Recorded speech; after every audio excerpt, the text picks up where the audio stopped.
Hi, good day, everybody. This is Emar So welcome to another edition of the Verbal Submission Podcast. Hope all of you are well and safe out there, wherever you're listening to our show. We're going to break down all things in mixed martial arts and professional wrestling, other combat sports, as we always do on the show. But as always, we'll follow everything that we're doing.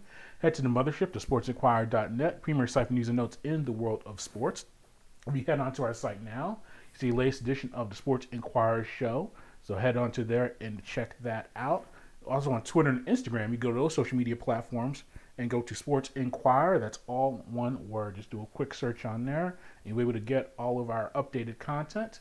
And Facebook as well. You can go to either one of our pages, the Sports Inquirer or Sports Inquirer. Either one of those pages is applicable and will work out for you.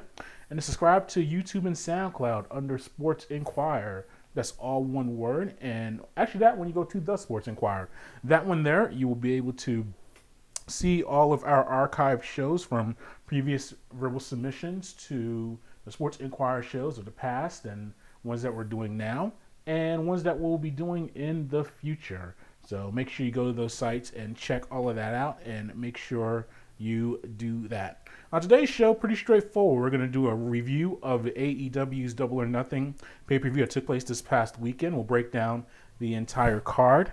And then we'll go into the Darkside of the Ring. I had the season finale last week or 2 weeks ago. With this quarantine, I'm all over the place with dates and times, but they had their season finale on Owen Hart, so I'm going to touch on that, as well as some of the episodes that I liked and that I did not find as interesting. So we'll go into that as well. And then other things in mixed martial arts, I'll wrap up on that. We have a lot of shows coming up, and I'll discuss the handling of the coronavirus of the UFC and things that are going on there. But and actually, I may talk about some WWE as well, but I'll save that for the end. But right now, we're going to break down AEW's Double or Nothing. Had their, I would say they've had all-ins and Double or Nothings, but this is a unique pay-per-view. One, similar to what WWE's had to deal with, no crowd, so that adds an interesting element to it. I'm also was intrigued by how they were going to handle, several things. One, the pay-per-view price was still the same. If you bought it straight up, it was around $50. If you went to Fight TV, it was around $20. I thought there may be a discount along those lines, but no, it did not take place. So when the pay-per-view numbers come out, let's see, we're recording this on the 28th of May, and so it's Wednesday, and the pay-per-view was on Saturday. So we'll see what the numbers end up being, I guess everything is compiled up. But I was just interested to see what they're going to do with that, and debut of new belts, and new challengers and things like that. So I was intrigued by what they would do. And as you think, I'll put it this way, and when I break down each match, you kind of get my overall impressions of it. We've reached a level where, and WWE started off with their WrestleMania, where it was the non-traditional WrestleMania that we all know. There was no crowd. They had two matches that were, I'll say 2.5 matches that were very unusual. You had Bray Wyatt, John Cena, Firehouse, for whatever they want to call it, where they incorporated a lot of video and it was very unrealistic. It was more like a dream state, and they went with that. And they also had it was a boneyard match. I don't know what the technical term was, with The Undertaker and AJ Styles.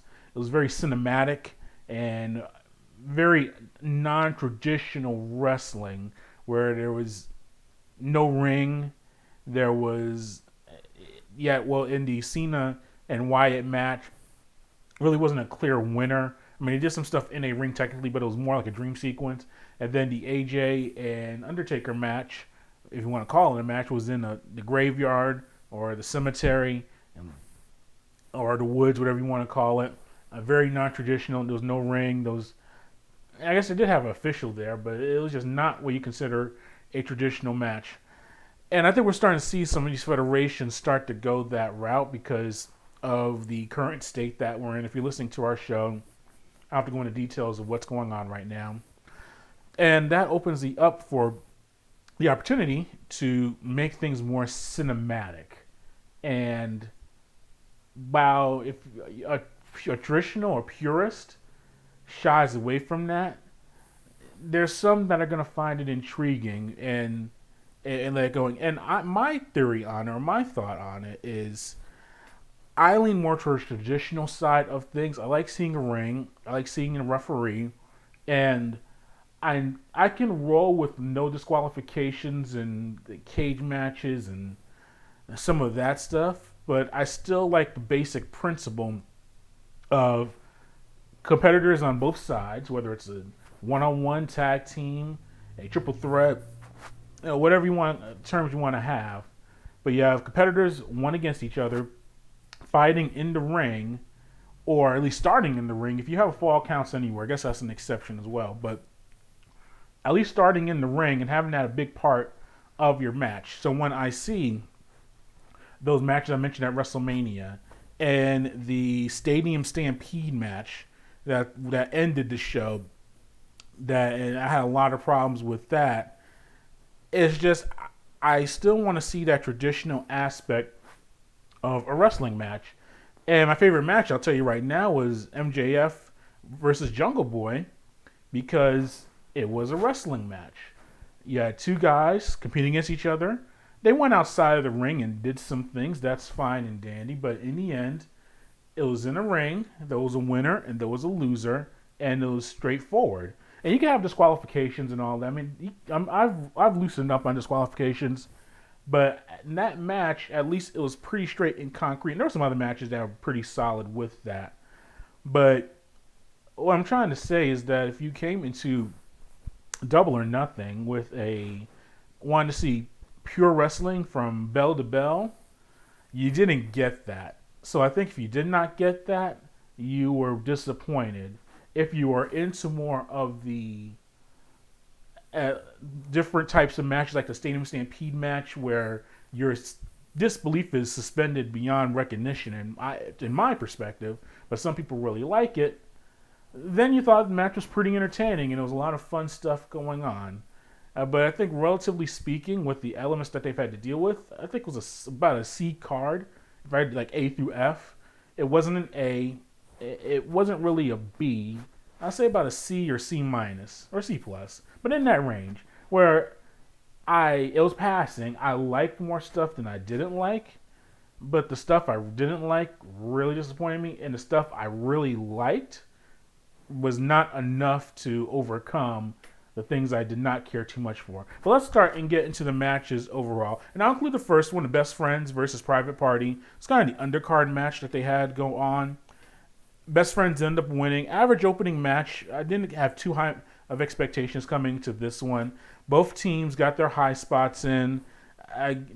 We haven't seen Private Party really together in a minute. And that's nothing. We started seeing some teams return because of guys being out of the country, or well, actually, they still have guys out of the country. I know some of the Dark Order are Canadian, the Luke Harper group, so they can't be in. And then we have Pac, who is obviously from the United Kingdom, and he has not been able to come to matches, and he's been feuding with several guys on the card at AEW. But some guys starting to find their way back into the fray, and that includes Private Party. Average opening match, nothing too much to write about or talk about in that regard. But Best Friends got the win. I should have written down the term that what it was for. The ladder match for the number one contendership for the TNT title or the AEW title. That matter of fact, let's look it up. We'll be fair, because if I'm going to talk about it, I have to be accurate about it. But let's see. So it was that number one contendership match, or that ladder match for.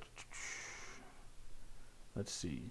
Okay, it's for the world title. Yes. Yeah, it was a ladder match for the world title, not for the TNT title, for the world title. And the characters you had in there are Darby Allin, Colt Cabana, Orange Cassidy, Joey Janela, Scorpio Sky, Kip Sabian, Frankie Kazarian, Luchasaurus. So you had SCU in there. You had Luchasaurus in there as far as his crew, and Brian Cage, who ultimately won the match with he's being managed, I guess, being advocated for, whatever you want to call it, by Taz.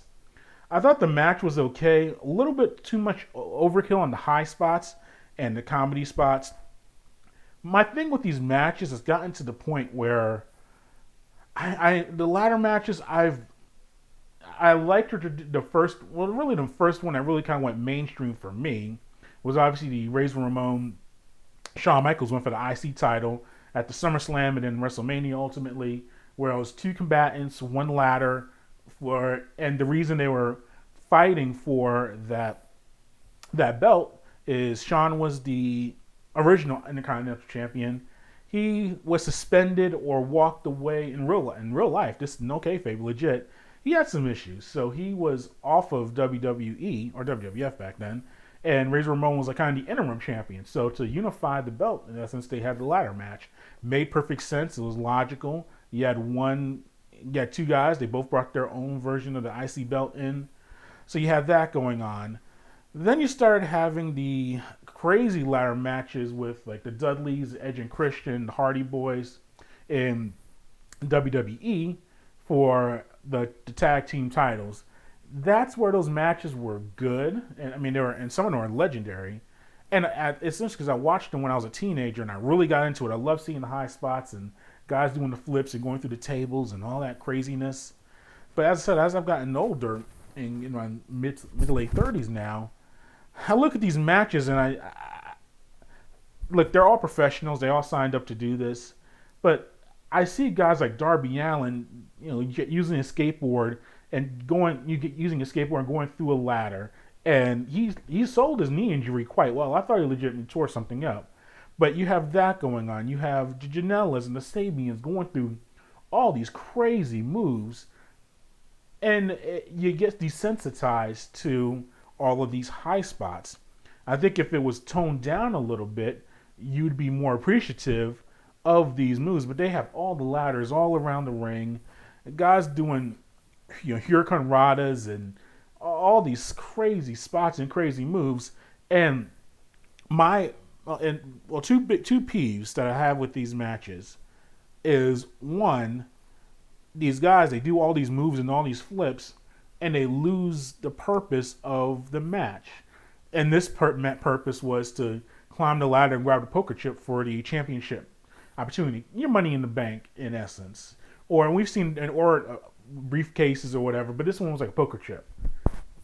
The whole point of the match is for you to go up the ladder and grab the poker chip. And you have all of these guys in the ring doing all these crazy spots and crazy moves and throwing chairs and ladders at each other and going through them and not going for the main purpose. You literally will see moves of guys. They have guys down. All they have to do is grab a ladder and go up the ladder to attempt to grab whatever the prize is, and they're ignoring it so they get a spot in against somebody else. That irks me so much. Now, if you have the ladder and you're trying to go up it to the prize, and then another guy goes in there and you're fighting on the ladder trying to get positioning, okay, I can understand that. And if you want to do spots from there, I'll allow it. I'll tolerate it, within reason. But when you have guys just outside the ring, all just punching each other and doing all these silly moves, I don't like that at all. And then the other thing I did not like about the match, the comedy spots. Colt Cabana, who is a legitimately talented wrestler, he's doing his silliness stuff. And then Orange Cassidy, who, look, I understand the independent scene, and he was very popular and has a solid following. And you're starting to see him be more aggressive wrestling-wise.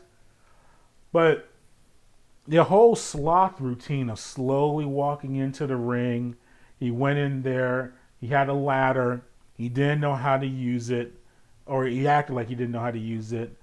It's just, look, it's professional wrestling. I know we have to, once again, suspend disbelief and let a lot of things fly. But when you have a guy like that, it just delegitimizes what you're trying to execute when you're watching the match. So he really made me mad with that. And then you have guys coming on different size ladders and all this other stuff. That was silly. What I did like, and what I think ultimately got accomplished, was the debut of Brian Cage. He looks tremendous. Physically, the man is built. I think they need more big guys on the roster. And when you compare him to some of the skinnier guys like the Cassidys and Darby Allins and Janela's, he looks really good in that regard. Having Taz as his manager or whatever the term is, that brings some legitimacy to him. That's a good thing. So I like what I saw there. I said he came in, his presence was felt. I did not like when they were fighting, and obviously to be fair, the old school move when it comes to these type of matches, even the over the top ones, the battle royals, everyone teams up on the big guy and tries to get him eliminated first, and then you move on from there. So I respected they tried that move, and they had all the equipment and ladders and shit and tables and all this stuff over Brian Cage. But when you do that, you kind of make Cage look weak. Now, ultimately, he emerged from it and was able to climb up the ladder and win the belt, or win not the championship, was able to win the prize with the poker chip and all that stuff, become the number one contender. But I thought that was kind of sloppily done. I personally would have gone the route, if I was booking it, where all these guys are coming in and Cage is the last one, and he does a complete elimination and just destroys everybody. And maybe has a little bit of a back and forth with a Luchasaurus, because Luchasaurus is the only guy in that ring. And Colt Cabana, to a lesser degree, are guys that can match him physically as far as size-wise. But I would have had him go in there and completely wipe everyone down, or beat everyone down and wipe them away, and then ultimately climb up and get the ladder. But they didn't do that. They had him look weak a little bit there. But overall, ultimately, he was able to get his prize and make himself the prime number one contender to eventually face Moxley at some point. So he debuted, he came in hot, and won. So that's a good thing. So I do have to give respect there and say I enjoyed what I saw there for the most part. But that was kind of typical of the night. Some things I really didn't like, but in the end, I was okay with who won for the most part with these matches. Actually, well, I'll get to some of the other stuff. My match of the night was MJF with Wardlow against Jungle Boy and defeating him. The reason I say it's a match of the night, excellent psychology. When it comes to wrestling, when you're writing a book or a novel or doing anything entertainment-wise, a lot of times, even musically, a lot of times the simpler, if you keep it simple, the truth and the realities of what you're doing will emerge better, and it comes out as a better product. The old keep it simple, stupid, theory. You have MJF. He's a heel. He's a cocky bad guy. We got excellent promos. We know he's a jerk. He has Wardlow who protects him, so he doesn't really get into too much physical confrontation when it comes down to it. He's that arrogant, rich guy, spoiled brat heel that we all know. Then you have Jungle Boy, who, and I say younger, but they're both in their early 20s, but relatively speaking, Jungle Boy, who is quieter, but brings a lot of energy. He has a look, he's a smaller guy, but he's still very physical. But he brings a lot of heart and a lot of energy to the competition. We know he has his backstory with Luke Perry, his father passing away, and him fighting and doing all that. So that helps and adds to the cause. They're complete opposites. We see MJF in the suits and the scarf and the haircuts and all that. Jungle Boy, we always see him in literally look like a Tarzan with the tights and the long hair. And I don't think we've seen him wear pants, maybe once or twice, literally on television, while he's been Jungle Boy. So you have that opposites, those contrast, and that's what makes it work. You have MJF selling an injured knee. It actually caught me off guard for half a second because the way he landed, it looked like he legit banged his knee. But obviously you have your doctors and your officials tending to MJF. While Jungle Boy has his back turned, he shoves them away and tries to get a quick pin. Excellent job there. It just fits into the narrative. You have the Wardlow presence. You know, him out there, more things for Jungle Boy to overcome as far as being the good guy, trying to overcome not only this cocky heel, but a cocky heel that has a massive bodyguard that's double his size. You didn't see Luchasaurus out there. You didn't see his rest of his crew. So it was all about Jungle Boy trying to overcome all of this stuff. So I like that part of the match. MJF getting the win by submission was a little weird. You kind of, I can see what they're trying to do. You didn't want to do the traditional heel move. Referee has his back turned. Wardlow knocks out Jungle Boy, or something like that, and then you have MJF get the pin, pull the tights, that type of deal. So they wanted to go with something a little bit different. So that was an interesting finish. That kind of threw me off a little bit. I didn't like it at first, but when I thought about it, I was like, submission's not bad. I think that kind of works. That works kind of towards what they're going to do and try to evolve further. But I thought that match was very good. I think that there's a future in that feud. They can go further with it. I guess you can see MJF going after Cody for the TNT Championship. They have a lot of beef there. A lot of the storyline writes itself. MJF turned on Cody. At some point, they were supposed to be best friends. So that's an obvious one. I like Wardlow and Luchasaurus getting into it. You've seen them have some physical altercations. We saw that on Dynamite last night on the 27th. So it's a natural fit. You have Jungle Boy and MJF continue their feuding, trying to get to a top spot for whatever.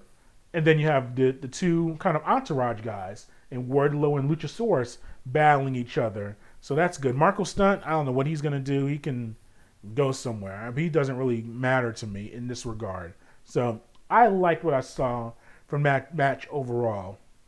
I liked the Cody and Lance Archer match. The actual match itself was not bad. The outside stuff was a little bit much for me. First of all, the title belt is not the best championship looking belt we've seen. That TNT is in a big block, and it's disappointing because the AEW Championship belt is very well done. You can see the AEW, but it's not as not as bold on the belt. It's a bigger, wider belt. I think people like seeing that. I like seeing the bigger, wider belts. I see the belts from the 70s and the 80s, the skinnier belts. Those aren't necessarily bad. I respect them. The ones that you see Bruno wear and Hogan. I'm talking like the 70s and early to mid 80s. Those type of belts. But I like the wider belt that's kind of ushered in the 90s and beyond. So the AEW belt is very well done. That TNT belt, and I know Cody said that they're still working on it and trying to fix it.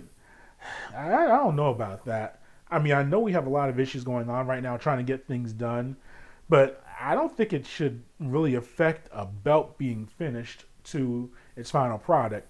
So the belt itself is not intriguing. I know they can't call it a television title, not only probably for legal reasons, but also for, we've heard television titles in NWA and things like that. So you want to have something different, and they're on TNT, which is on television.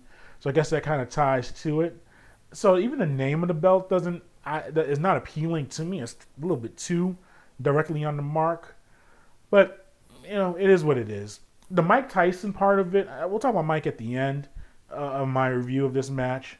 But it was weird seeing him just holding the belt during the contest. I know he was I don't know if he was like the enforcer or the special referee or I don't know what he was. But him just sitting there holding the belt during the match, it looked awkward. I did not like that part of it at all.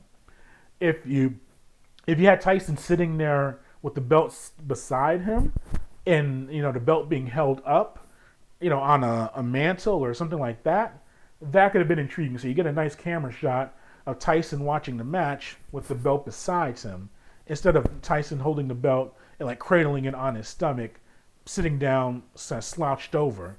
I didn't like that visual at all. I think it diminished the part of the belt. Also, Tyson, odd interaction with Jake Roberts. and all of that stuff. I know Jake was talking before the match about him. He's going to step. If Tyson gets in his face, he's not going to back down and all of that stuff. I don't like when you have a match where the managers and the special guests are involved too much with each other because it takes away from what you're seeing from the actual competitors themselves. So when you have that interaction going on and having Arn Anderson and Jake Roberts kicked out of the match or sent to the back, but then later on in the match, Archer gets Jake Roberts to come back back to the ring. Where was Arn Anderson in that? How come he couldn't come back if Jake could? So when you have all of that going on, it distracts from the match itself. And the match itself was solid. It was okay. I would have liked to have seen Archer go over because what you have right now, what do you do on Lance Archer? I mean, Cody's the champion, and I'll get to Cody as part of it in a minute. But with Archer, you built him up. He's been undefeated. He's been wreaking havoc, or beating up people for months. He gets to the title match. He loses. Where do we go from here? Does he go for the world title?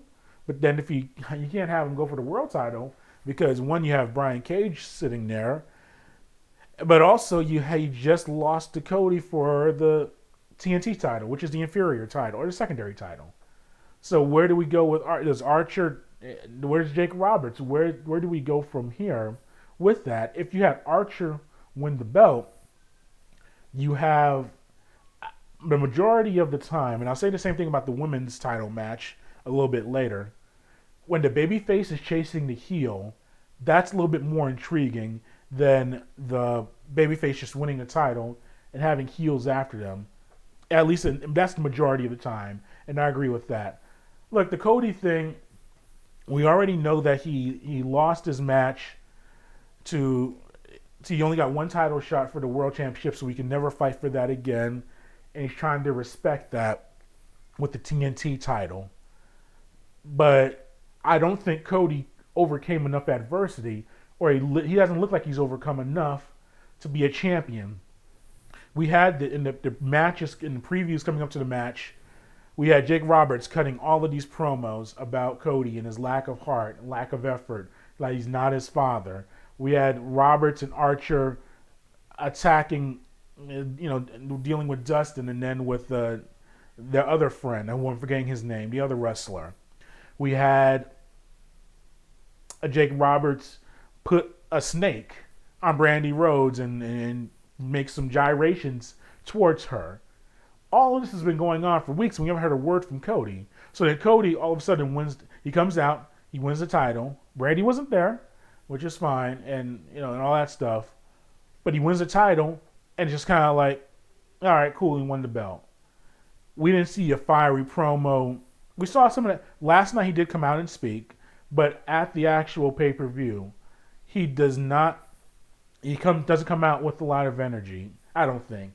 He wins the belt. He's excited to win the belt. He seems happy, but I wanted to see him really go in after Lance, go into Jake, be verbally abusive towards them, show that fire, so that maybe you can have Archer and Jake retaliate in the future and maybe get a rematch going. But there was none of that. And I know he talked last night for a few minutes, and he talked about being a champion and all that stuff. But you really wasted an opportunity for Archer to have his presence felt, because he's kind of in limbo right now. We didn't even see him last night on Dynamite, so we don't know what the story is with him. So that's why I would have personally had Archer go over Cody. And can you imagine a cocky Lance Archer and Jake Roberts with that belt, holding that over Cody and continuing to just needle at him? Talk about Cody never winning a big match in AEW. I know he beat his brother, a few months ago. And that was a really good match. But as far as for a championship, not being a champion, that was his knock in WWE as well, not being a really good champion. So that's where the psychology comes in of looking long term instead of just immediately putting Cody Rhodes over. Now, the good part about Cody winning, I will say, is that you see him on television. He was on here in Atlanta, like I think it was our Fox affiliate on the morning show. I saw that when I was just running around doing stuff. So he does represent a champion that could be on TV and talk. So that helps for promotion wise. And he is one of the executive vice presidents. We get all of that. But still, I would have liked to have seen a different spin on that. Cody eventually can win the belt. I'm not saying he never can be a champion. But I just thought the time was now to let Archer go over, and then you have a few more months to roll with that. The Chris Statlander win over Penelope Ford, that did nothing for me. And not having Britt Baker in that, I guess they're going to probably try to do a three-way or something along those lines. But Britt hurt her knee. That was very disappointing not having her on the card. That match, I kind of fast-forwarded through that. Nothing there for me. Dustin Rhodes defeated Shawn Spears. Another match that didn't really do much for me overall. Both those guys are kind of in limbo now. They'll stay on the card and they'll always have a spot on the roster, but I don't see them being in the championship pictures in any way. So that didn't do much for me. Shida defeated Nyla Rose for the Women's Championship. I don't know if I missed the announcement of it before the match started or maybe in the pre-show or whatever. But when it turned into a disqualification match, you go into the match, all of a sudden Rose is wielding that kendo stick, hitting Shida quite a bit, and then Shida hitting Rose. When did it turn to a non-DQ match? Maybe they announced it earlier, and I just was not listening, and went over my head. But I didn't get that at all. Now, I know why you kind of want to have the kendo stick in there so you can neutralize Nyla Rose, who is a much bigger competitor than Shida. But I thought there was too much brawling still with the match at all. I thought, we have Nyla Rose, who is by far the most physical woman wrestler on the roster and should dominate on that side of it, yet she's selling and taking punches and taking more abuse than she should ever have to take as a dominant physical figure. Now, if you have the other wrestlers be a little bit quicker, a little bit faster, using some more aerial moves to maybe slow down Nyla Rose, I can understand that. Or if you made the non-DQ match and you had the chance to use a chair or a table or the kendo stick against Rose, I get that part of it because you can neutralize her. But when you have Shida standing face to face with Rose trading shots, that does not work for me overall. I mean, I thought both wrestlers worked hard in the contest. I think Shida, her winning the belt, I'll say the positive of it. She has become very popular. She's come up the ladder. I think Riho was, and that's another wrestler that's probably, I think she's in Japan, can't come to the United States and do the wrestling. But first it started with Riho. She was going to be like kind of the face of it. But in Nyla Rose, she developed herself and became a dominant figure and won the belt. And I thought a pretty convincing fashion over Riho. I get that. But Shida has evolved and improved and developed. She has good personality. She speaks English, and that's a good thing. But for an international wrestler, that's always a difficult thing.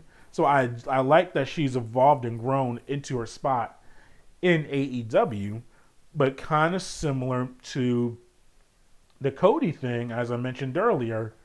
In this case, I like when the babyface, who is supposed to be Shida, and Rose, who's supposed to be a heel, when Shida's chasing Rose, I thought that Rose should have retained the belt. And I also think that they've done a good job with Shida because she fits that face personality. She wears the bright outfits. She smiles a lot, so that those are face tendencies, so that's a good thing.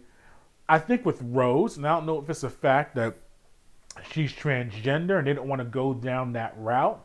I mean, they acknowledge her as a woman. We get that part. That's not an issue.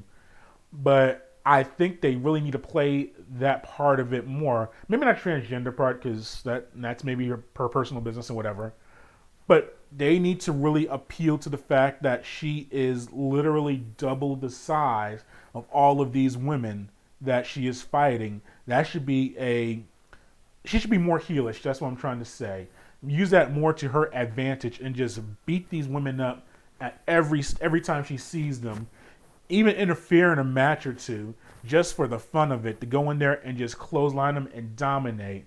And they don't do that enough with her. So when you see a Shida as a face beating a Rose and standing toe to toe with her, it's kind of like, all right, so that's fine. She won the belt over Rose and stuff like that. It should be looked at as, wow, Shida, who is not as physically strong or as skilled as Nyla Rose, found a way to beat her and beat her in upset. And I think having crowds would have helped that out, because the stuff I'm saying right now would have picked up more. I think Rose would look more of like a heel, getting some boos, and then Shida would get some cheers. So that would help the dynamics of it. But it also shows the title. The promotion is about a year old, depending on how you want to say when they started and when they started on TV and all that stuff. We've already had 3 women champions in less than a year. That's a lot of title changes. We went from Riho and then to Nyla Rose and now Shida. That's a lot of title changes for a belt. And I'm not saying we have to go back to the days of the Brunos and holding it for 5-6 years, and even Hogan holding it for 3-4 years. I get all of that. I know we're in a different era in 2020 in professional wrestling, but still, you gotta let these people hold a belt at least for 6 months to establish himself as a champion before you go down the route of playing hot potato with the belt. Now Shida, she probably has the Statlander deal with Britt Baker. I think she comes back in a few months, so she'll be ready to roll as well. So that there's some competition for her, but let her have the belt for at least, I say, 5-6 months, and then if you want to give it to Britt or Statlander, or if you want to give it back to Nyla Rose, I don't like going immediately in that regard, but let her establish herself as a champion, and that would be a very good way to have your belt mean a lot more.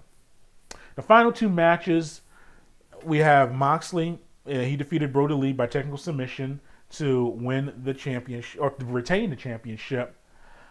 Moxley, I think he's done a good job with the belt. He really gets hurt with a lack of crowds in these matches because he feeds off of that energy, as far as going through the crowd, people being able to high five him and touch him, and it adds to his wild man persona. But when he's coming from the side of the ring or the stands and no one's in there, you're kind of wondering, why doesn't he just go up the ramp? So that's odd for him. The Brodie Lee thing, I was more excited when he signed than I am right now. I don't mind him. The Dark Order thing, it's just a weird conglomerate. Are they supposed to be a cult? Are they supposed to be kind of a parody of the simpletons and drones of professional wrestling? Are they supposed to be marks? Is Brodie Lee supposed to be doing a Vince McMahon impersonation? As far as, and he used a lot of inside terms, and as far as we all know about Vince McMahon and him not liking people to eat around him, or being kind of not liking germs, and Brodie Lee's referred to some of that stuff. We've seen Brodie Lee in ill-fitting suits. I think another thing, if you're going to have him in a suit, and I know he's a big guy, and as a bigger man myself, it's tough finding a good suit, but he's a professional. You got a wardrobe department for that. When the ties aren't tied correctly, the jackets are too small, he doesn't look like he walks correctly in the suit. So if you're going to have him go that route, that's fine, but at least sharpen him up a little bit. Even his wrestling attire, I don't know. It's kind of reminds me of what Diesel used to wear, Kevin Nash, back in the WWF or WWE, but he's not as lean as Diesel was back then. So, and he's a big guy, and I'm not saying he's fat or anything, but it's not very flattering to his body, the tights that he wears. so he looks very awkward. I know he has the beard that's been his look for years, the unkempt beard. But if you're gonna have him be this leader, maybe trim it up a little bit, things like that.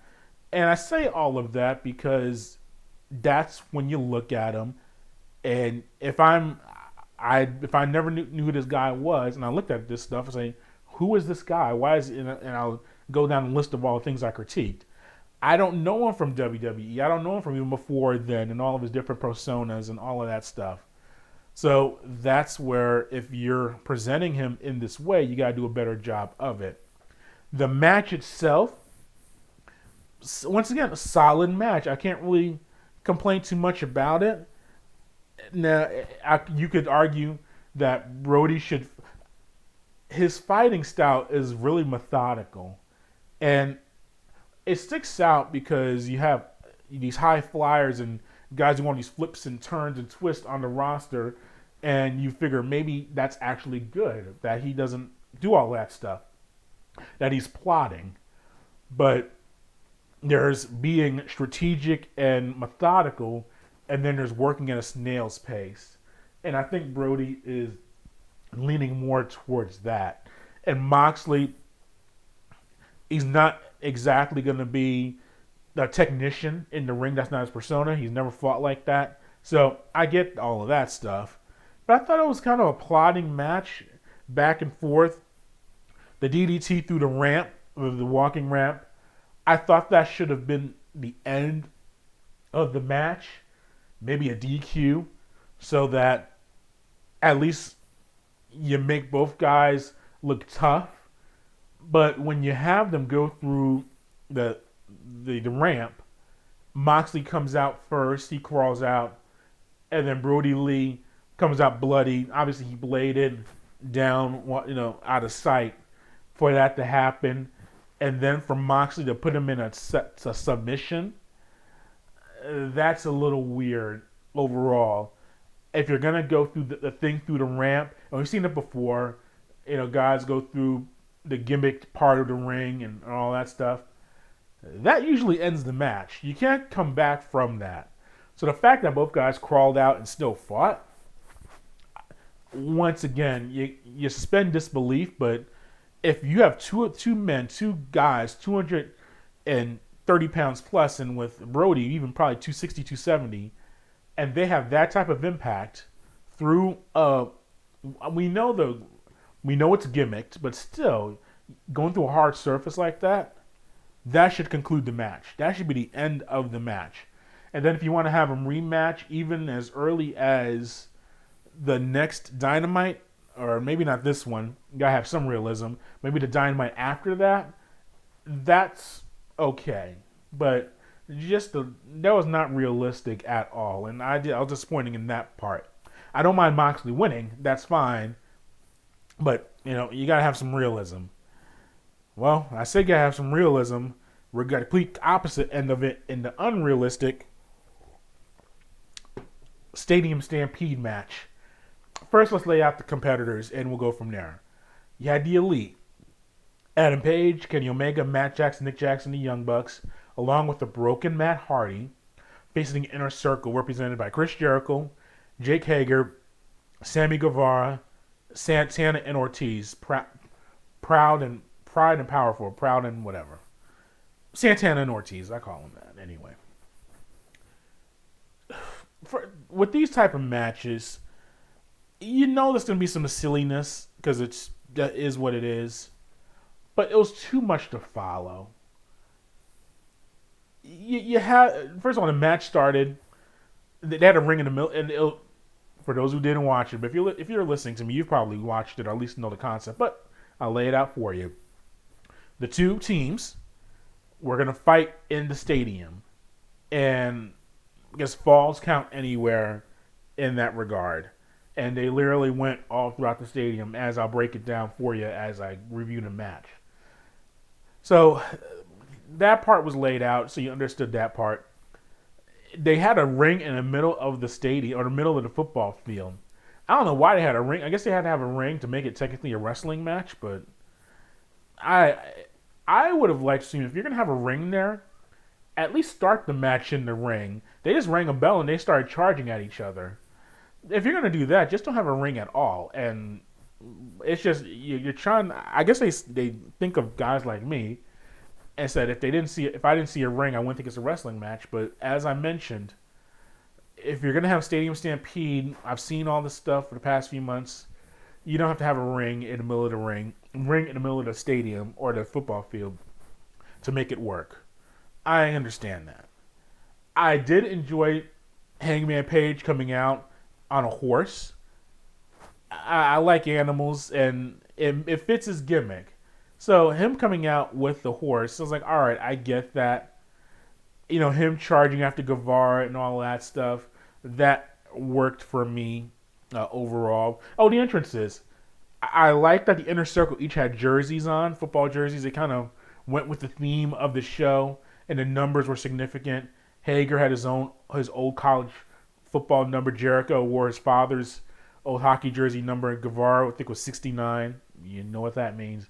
You know, so, or I think, Santana, which one had that. So you kind of get the gist of it.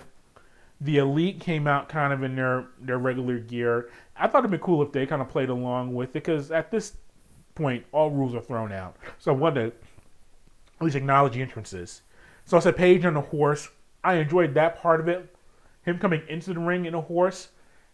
I did not need to see the man riding a horse in the concourse and riding the horse in the stands, and then ultimately to the bar.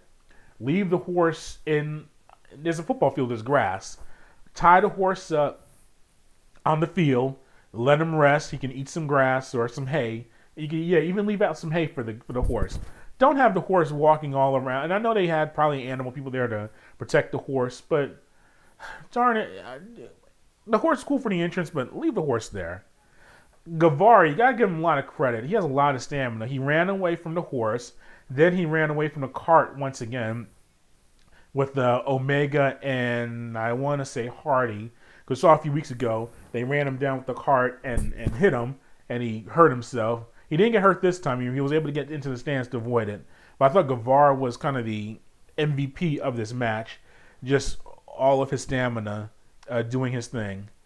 Speaking of Page, him going to the bar and having a drink with Jake Hager in the middle of the wrestling match. If you want to brawl in the bar, hey, that's cool. We all have seen Roadhouse. We all have a favorite bar fighting scene and all that stuff. But you can't just have him sitting down next to Jake Hager and them kind of sitting there nodding. Okay, you want to fight? All right, we'll fight.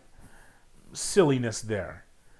Page and Omega toasting after the brawl. Their teammates, and Omega with the milk and Page with the liquor. I don't like Omega with the milk. Okay, we get it. You're sober. Or a straight edge.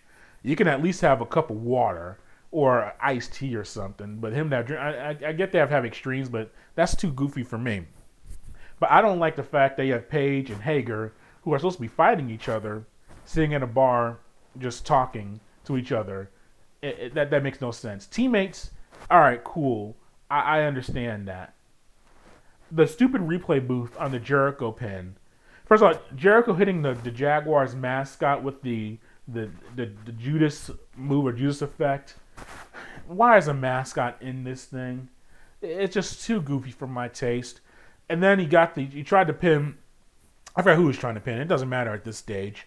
And then he goes to the replay booth and referee Aubrey he challenges it and whatever. So she goes into the booth like it's an NFL game.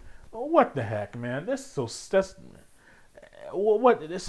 What's going on here? I didn't like that at all. And then you had the Young Bucks giving a flag for a special celebration after Guevara, I forgot if it was Matt or Nick, was doing the suplexes across the field. And I think I want to say it was Matt, after he suplexed him for 100 yards, did like a dance, and then the referee, the bald-headed one, threw a flag and for celebration. Look, we get we're in a freaking football field. I understand all of that, but let's leave the silliness to that. So involving all of those things was dumb. Matt Hardy changing personalities by being dunked into the water, and even they had like a camera in the water, he was given the rock star sign. So Ortiz and Santana, and I'm getting confused with these Matt Hardy. What he's supposed in his deletion. All right, we have Matt Hardy that we know is just Matt. Now we're supposed to get like Matt from the Hardy Boys, but isn't Matt always from the Hardy Boys? Then we have this DeMathis character that speaks in tongues or whatever from thousands of years ago, and there's probably like another like a fourth Matt Hardy type that I'm even thinking. Oh yeah, we saw this last night. So I got to deal with Matt Hardy, just Matt. Then I got to deal with Matt Hardy from the Hardy Boys era when he was teaming up with his brother in WWE. So there's that personality. Now we have another Matt Hardy even before that, and they threw up some weird hand signal with the Bucks. So I got to know about three, and then there's the whole DeMathis deletion guy. So I got to remember 4 different Matt Hardys is the same guy. Why are you making me overthink this stuff? Keep it simple. If he's gonna be Matt Hardy, he's Matt Hardy from the beginning. If he's gonna be this DeMathis demented character that's like a ghost or whatever that thing is, tell me from the beginning, so I at least know that okay, that's the type of Matt Hardy we're dealing with today. But when you have him dunked in the water and changing personalities and all this stuff, how am I supposed to follow that? That confused me all throughout the match, and it just added to the silliness of it overall. And then finally, I would say the ending was kind of cool. Kenny Omega doing a one-winged angel suplex on Guevara onto the crash pad. I've seen people criticize it that, oh, it's a crash pad. It was pretty obvious. You take that move from that amount of feet and deal with that. You want to crash pad yourself. I didn't mind that at all because, as I've been talking throughout this match, rules really didn't mean anything at this stage. So if he's going to do it through a crash pad, let him do it through the crash pad.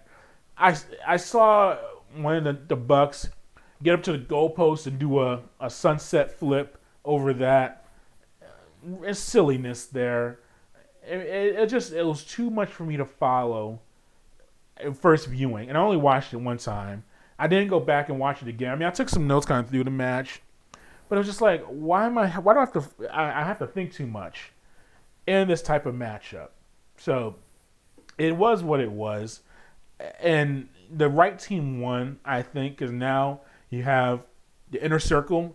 I don't say necessarily have dissension, but now you're starting to see them worry a little bit and they're not winning all the time. So that's a good thing. So that's been intriguing to see that. But overall, as I said, it was kind of a C minus type of pay-per-view.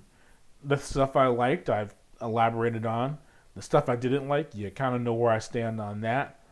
But I mean, all things, it wasn't a waste of my time. I won't say that, but it's just the basics, just cleaning up the product as far as basic rules and basic things like that, and you would have a much better product.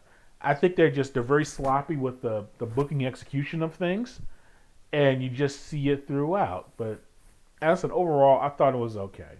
All right, only a few minutes left in their show, so let me just blow through some of the dark side of the rings. Maybe on our next show, I'll break them down a little bit more as far as the dark sides. But I enjoyed the Benoit 2-part season opener. Well, I'll say overall this season, unfortunately, the best episodes were probably the darker episodes, in my opinion. The Benoit 2-part season opener, tremendously done. Being able to hear from Nancy Benoit's her sister, and hearing from Chris Benoit's son in a objective and open and honest way was very well done. Hearing their sides of the story from a tragic event, I thought they did a good job of. I mean, because it's a double murder and a suicide. I mean, and it's a man killing his wife and son and then killing himself. I mean, there's really not much of a positive spin you could put on it. But I think the documentary tried to show an objective way of maybe where his head was at, where he was mentally and physically, and things like that. And you're learning more about Nancy and about Benoit as a father, and that maybe some of the good sides are. So I thought they did a pretty solid job in that regard, showing it. and the Owen Hart season finale, and just his tragic death at the pay per view, the WWF pay per view in Kansas City. We all know the story of him falling from the rafters or the top of the arena into the ring and dying that night. And just seeing having Jim Ross on there, and then his widow, Dina Hart, who is a hero and just has shown so much strength in wanting some, I don't say justice, but just some, and I only say closure as well because it makes it seem like it's, when you say closure, it's like the end of it, but just wanting some answers from his death and why it was caused. And I would just say on a personal level, as far as in-ring guys, Owen and Benoit were two of my favorite guys in the 90s, and just guys that were revolutionary in their approach. Benoit, still maybe the most intense wrestler I've ever seen, and just his focus on execution was amazing. Owen was a guy who had high flying ability for his size. We all know about his background, the Hart family, which you knew as like grapplers, but he brought another element to it. He was not say very playful, but his wrestling style was just very athletic for his era, and you saw that. I thought he was a good promo. I remember when he joined the Nation of Domination and as the Black Heart, I thought that was awesome. And I'll say it, having the crazy white guy in the group of black guys in that faction, that was something different that you really didn't see in wrestling, and them acknowledging it and seeing him execute that, I thought was a good arc in his career. But man, yeah, just seeing those two guys, and I was alive when both those guys passed, and was as a fan of wrestling and acknowledged it. Just revisiting that was emotional, and seeing all of that going down. But they did a really good job with it and breaking that down. And I'll elaborate more on those shows probably over the next few episodes because we're really cutting short on time here. The lighter episodes I didn't enjoy as well. When I say light by standards of Darkside Ring, I like the Brawl for All and just seeing having Vince Russo kind of explaining the concept, and you're seeing the craziness of WWF at the time, just having these guys go into the ring and beating each other up. So that was intriguing. The David Schultz story, him slapping John Styles. So that was before my time. That I think was in 1984 or 85. I was born in 81, so I was a little toddler when that went down. But I've seen the video, and I knew of Schultz, and I know that John Styles was still out there, and he didn't come off very well. But seeing the background of it and learning more about Dave Schultz was very good, in that regard. Something new. 2 episodes I was not familiar with. Well, one I was familiar with, and then one I really had no idea about. The Dino Bravo one. By the time I saw Dino Bravo, when he got to WWF in the late 80s, early 90s, to me he was known as like the French-Canadian guy with the blonde hair who didn't talk too well. Physical, big guy, but he was kind of like an afterthought, like kind of a mid-card guy to me. But learning about his background in Montreal and in Quebec, and being a big star in Canada, and then learning about his alleged or potential ties to organized crime, I had no idea about all of that stuff. And, I didn't know anything about his background in that regard, so that was an eye-opener for me. And then Herb Abrams with the UWF. I must admit, I did not even hear about UWF until watching that episode. And I'm the same guy that watches New Japan, Smoky Mountain Wrestling, ECW. I've seen a lot of wrestling over the years, either seeing it live go down or going back in the archives. I had never heard of UWF. I don't know how that slipped past me, but learning about his story and the rise and fall of that promotion was very intriguing. But as I said, that's the overarching thoughts on those episodes, and I really enjoyed the show. It's good binge watching as we're all stuck in our homes or things like that. So I really enjoyed it, and I was very intrigued by it. And that concludes today's show. Thanks for listening. As always, catch a Twitter and Instagram under Sports Inquirer. Look those up and see everything that we're doing. Facebook, you go to our page, The Sports Inquirer or Sports Inquirer. Either one of those will lead you to the right path. On YouTube and SoundCloud, You can look us up under The Sports Inquirer. And then finally, head to the mothership, thesportsinquirer.net. Our next show should be within the next few days. We're going to review, we didn't talk about Mixed Martial Arts this episode, but I will touch on it because we do have a card coming up this weekend in Las Vegas. So we'll delve deep into that and the execution of it. And I also have some thoughts about AEW. We saw the premiere of the Revival, or FTR. I have some thoughts on that and other things from this past episode of Dynamite. So until next time, good fight and good night. And stay safe.